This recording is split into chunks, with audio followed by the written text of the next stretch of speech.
Wants out. He might want to call this home again. He did manage to get a call to the embassy. So they said he might be creative, he might be able to figure out a way to get a call to me, but they doubted it. They doubt that the Russians would facilitate that. Kind of talked about, obviously, the last few days there's just been an influx of information and information being put out by media, and people are trying to sift through what's correct and what's not. You've mentioned a couple little things that probably really doesn't matter in the scheme of things of the trouble he's in, but like he was not a paratrooper. He was in the Air Force. I believe he was in some kind of maintenance. He did not serve in Iraq. And like I say, I've had a lot of texts and phone calls, but everybody's been nice and polite and just trying to do their jobs, but it's just overwhelming. I know we've said that it might be a while before you're able to talk to your son. You're hoping to speak to his attorney tonight, right. But as far as any messages you want to send to your son or anything you'd want him to know right now, what would you like to say? That I love him no matter what, and I'd like him home. Now, you may remember last year, Tehachapi native and Marine veteran Trevor Reed was released from a Russian prison after being sentenced to 9 years in prison. He has since been returned to the United States after a prisoner swap between Washington and Moscow in exchange for a Russian drug trafficker. Reed was arrested in 2019 after Russian authorities said he assaulted an officer while being driven to a police station following a night of heavy drinking. And prisoner swaps with Russia or other nations to free Americans is an option U.S. officials have used many times over the years. We took a deeper look into some of the most well-known prisoner swaps involving the United States. According to the New York Times, the United States engaged in what one American official called the biggest spy swap in history in 1985. 4 Eastern Europeans held in the United States for espionage were traded for 25 people in prison in East Germany in Poland.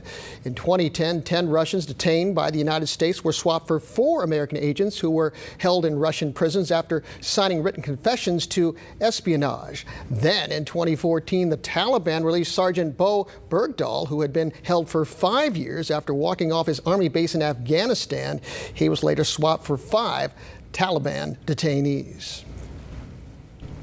The city of Bakersfield has launched a new program aimed at reducing unauthorized dumping, dumpster diving, vandalism, and other problems for businesses in select areas. 23 ABC's Brianna Polk spoke to the Economic and Community Development Department and brings us more details about this initiative and how business owners can apply for the program. Keeping the streets of Bakersfield clean and free from issues connected to dumpster fires, identity theft, and graffiti is a goal of the city's Economic Opportunity Area Dumpster Security Pilot Program. City staff says this is just one of the many ways they're working to help local businesses maintain cleanliness in their area. We want to support them any way we can. Also, our own staff witnessing the constant problem when they go to dump. So it's just something an issue that we wanted to target out of, many.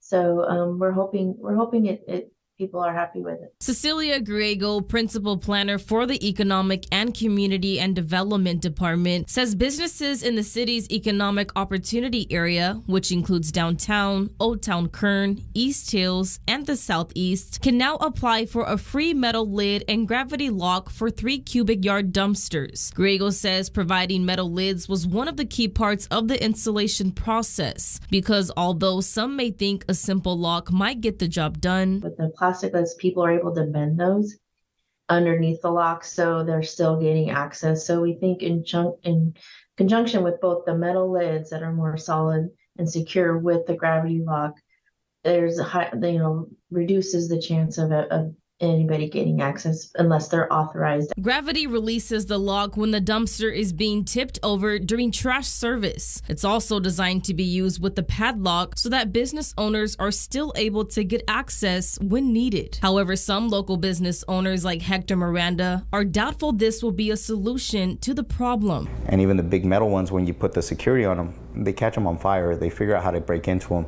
So even the security bars that I think they're having us put on now, they're still getting through there. On the other hand, the lock method does seem to work for others. I spoke to the owner of Downtown Toys and Comics off camera, who says the lock method has helped the issue for his business. Meantime, Griego says she believes the program will not only benefit business owners, but also residents who find themselves either shopping, eating, or traveling within the city. I think people want a nice, clean, safe city. You know, walking by and not, seeing a nice, secure thing and not seeing trash or people going in it. I mean, people, will probably just feel safer overall. It almost serves as an attractant to people to do that if they see, ooh, an open opportunity. Hopefully by eliminating that opportunity, people can enjoy downtown in the city.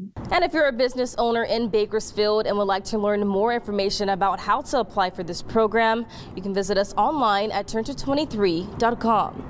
In downtown Bakersfield, I'm Brianna Polk, 23 ABC News, connecting you.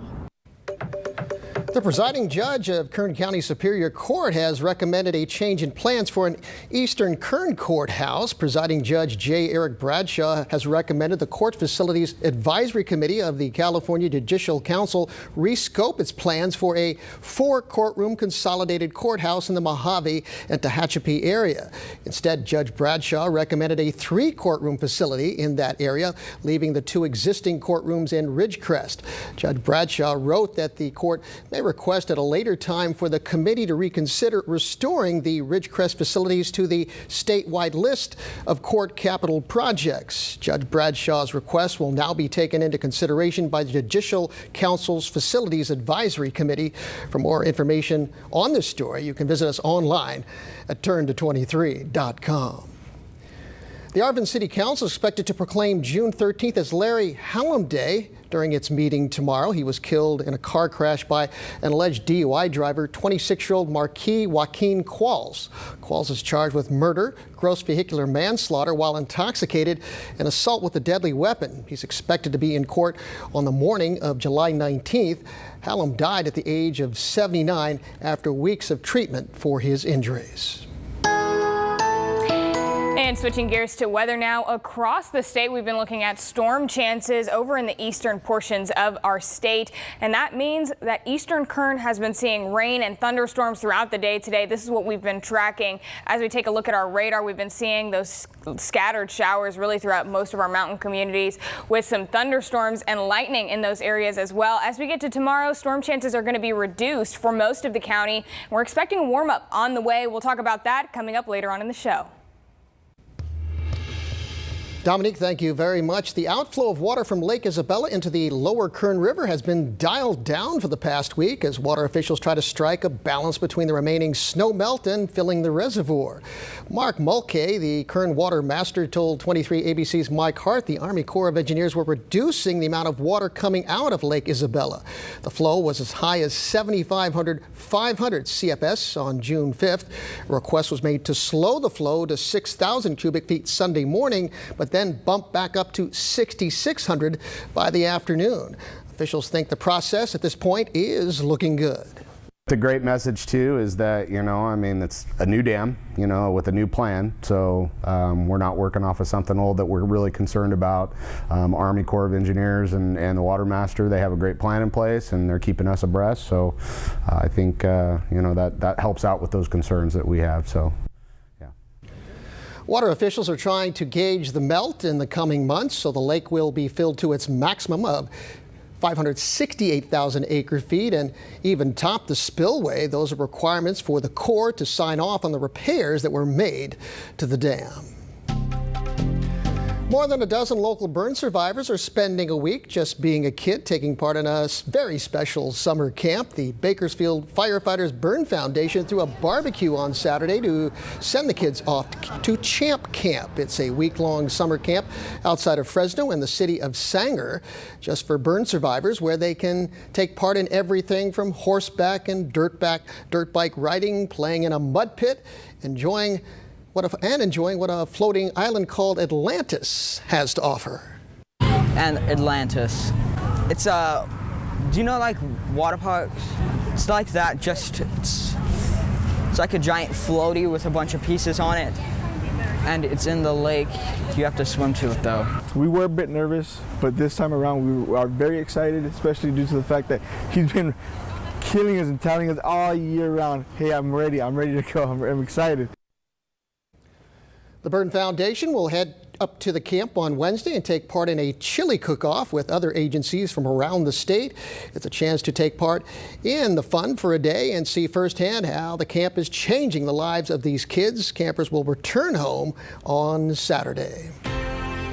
Former President Donald Trump is expected to be in a Miami federal courtroom tomorrow. How the city is preparing for the appearance. Plus this. I mean, it's been about 9 years, but it seems sometimes like just yesterday, you know, it still kind of plays in my head. A Bakersfield man was murdered nearly a decade ago, but his family has not given up hope in finding closure. How they're working to find his killer when this special edition of 23 ABC News returns. Welcome back. A Bakersfield man is now in jail accused of possessing and selling fentanyl along with other drugs, according to the Kern County Probation Department. Officers were in downtown Bakersfield on 19th and 8th Streets last Wednesday when they approached 56-year-old Adam Brooks. Authorities say he had an outstanding felony warrant, and they found over 11 grams of suspected methamphetamine and almost 2 grams of suspected fentanyl during a body search. Brooks was booked into Kern County Jail.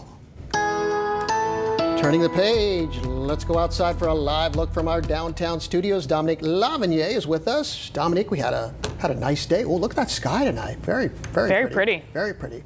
The temperature's rather mild for this time of year. Yeah, for us here in Bakersfield, this is very unusual. We've been seeing some cooler temperatures. Eastern Kern wasn't as nice today. They did see a little bit of rain, but that's because of this low pressure system that we have been seeing over in our area. That's really starting to move out of the state so far. That means we're going to be seeing the lingering impacts for some cooler temperatures throughout these areas. And as we look forward, we've really been seeing the storm system start to impact our eastern Kern areas as well. So far this evening, we've been tracking some light showers lingering through the rest of the evening. So far, scattered showers have really been what we've seen in our mountain communities, in our northern mountain communities. We're not going to expect to see this anymore through the rest of the evening, and rain totals really insignificant. Less than 1/10 of an inch throughout most of our areas. Pine Mountain Club and Fraser Park are getting the most of the rain, which is really saying something because they're not getting a whole lot. As we take a look at our storm outlook for tomorrow, those chances have really been reduced to the northernmost portions of the eastern areas in our county. And as we take a look forward, we're going to be seeing some wind gusts through tomorrow, higher over in eastern Kern between 20 to 30 miles per hour. For our mountain communities, about 20 to 25 miles per hour. And for us here in the Central Valley, we're going to be seeing wind gusts between 10 to 15 miles per hour. As we take a look at air quality, we're expecting to be in the moderate category tomorrow, just barely missing the good category with an AQI of 51. And that's what we can expect to last through the rest of the day. Now, as I mentioned, we're looking at this low pressure moving off to the east, and we have this high pressure system building off the coast. That's going to make its way towards us here in California as we get towards the middle and end of the week. That means we are going to be seeing some warmer temperatures on the way. Now, as we take a look forward across the state, temperatures have been very warm, or excuse me, rather mild today in the 80s for us here, which is very unusual for this time of year. A little bit cooler than we should be along the coast, 60s and 70s. Even Palm Springs is looking very nice at 86 degrees.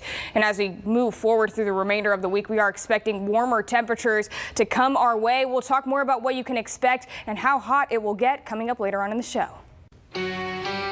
Dominique, thanks very much. If you're looking for a job this summer, the Community Action Partnership of Kern might be able to help you out. CAPK announcing today they're going